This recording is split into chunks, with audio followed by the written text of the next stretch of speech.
Insolvency கொடுத்துட்டோம், மஞ்சள் notice கொடுத்துட்டோம் அப்படின்னா கோர்ட் என்ன பண்ணும் அப்படின்னா ஒரு அஃபிஷியலாக ஒருத்தர் அசைன் பண்ணும்.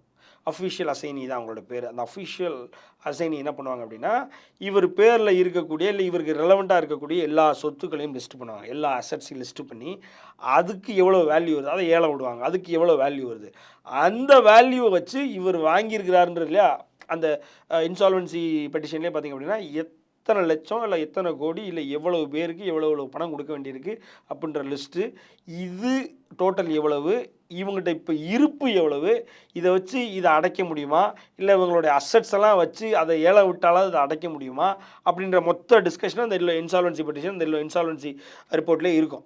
ஸோ அதன் அடிப்படையில் அந்த அஃபிஷியல் அசைனி என்ன பண்ணுவாங்கன்னா, அந்த சொத்தெல்லாம் எடுத்து ஆட்டோமேட்டிக்காக அதை ஏலம் விடுறது வச்சு விற்று அதெல்லாம் பார்ப்பாங்க.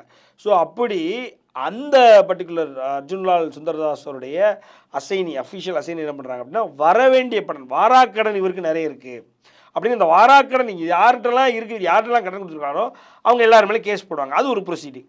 அப்படி ஞானவேல் ராஜா மேலே கேஸ் போடுறாங்க. இது 2014 கேஸ் போடுறாங்க. இப்போ ஏறக்குறைய 10 வருஷம் தாண்டிடுச்சு. 10 வருஷம் தாண்டி 11 வருஷத்தில் இருக்கிறோம்.